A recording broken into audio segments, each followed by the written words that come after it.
Question हम लोग करेंगे।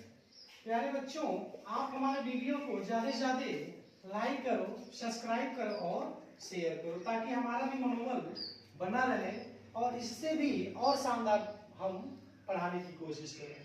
अब यहाँ पे एक क्वेश्चन हमारे पास 2 into 3x minus y equal to 5x और दूसरा इक्वेशन हमारे पास 2 into x plus 3y equal to 5xy। अब इन दोनों समीकरण को आप तब तक हल नहीं कर पाएंगे जब तक कि x और y सेपरेट ना हो, अलग अलग ना हो, और जब तक अलग नहीं होगा तब तक आप इसको हल नहीं कर पाएंगे। तो इसको अलग कैसे करेंगे? इसको अलग करने के लिए सबसे पहले आपको काम करना पड़ेगा, यहाँ पे ब्रैकेट के जो बाहर 2 बैठा है इन दोनों पद के साथ गुणा कर दीजिए। तो पहले हम 2 का गुणा 3x में करेंगे तो 6x हो जाएगा, 2 का गुणा y में करेंगे तो 2y हो जाएगा और इक्वल टू हो जाएगा हमारा 5xy। अब क्या करें? अब यहाँ पे वो सेपरेट पद करने के लिए ही हम क्या करेंगे, x y से दोनों पक्षों में भाग दे देंगे। तो दोनों पक्षों में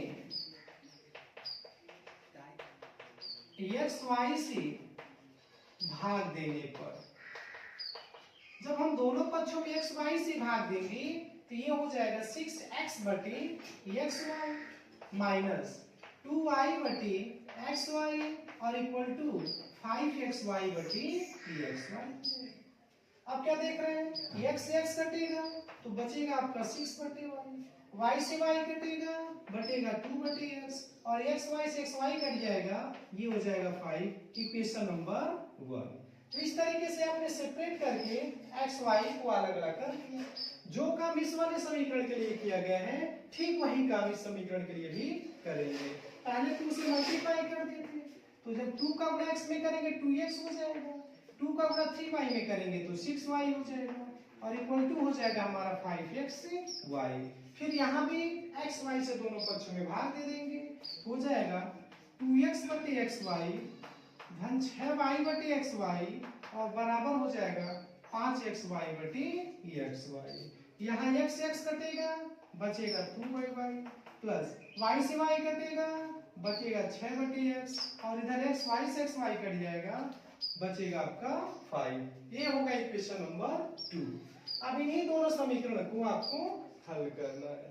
तो जब इन दोनों समीकरण को हल करना है तो यहाँ पे जो 1 बटे x का गुणांक है वो लिखा है -2, यहाँ पे जो 1 बटे x का गुणांक लिखा है वो लिखा है 6। इसका मतलब अगर इन दोनों के गुणांकों को समान बना दें और जोड़ देंगे तो फिर कट जाएगा।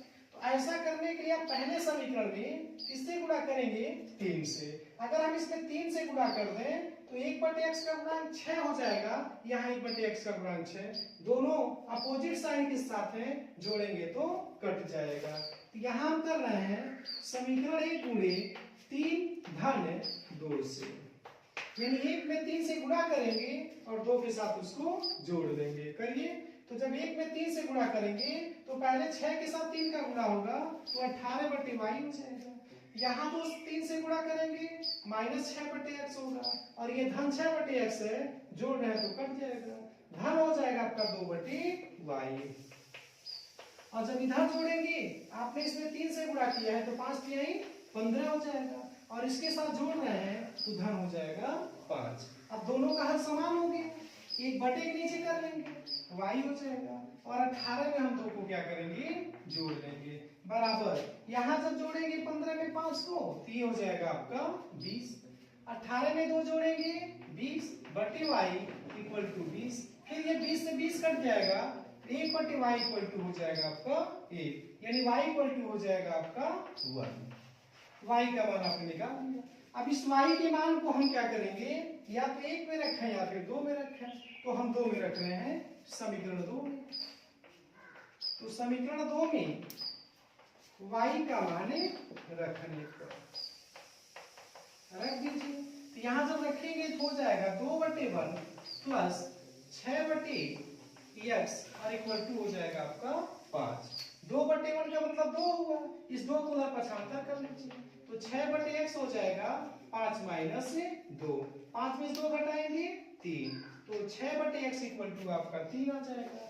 3 को x की जगह कर दीजिए, x को 3 की जगह नहीं अदला बदली कर दीजिए, तो 6 बटे 3 इक्वल टू x। अब 6 3 से कट जाएगा कितनी बार में, 2 बार में, इस तरीके से x का मान आ जाएगा इस समीकरण के लिए 2 और y का मान आ जाएगा 1।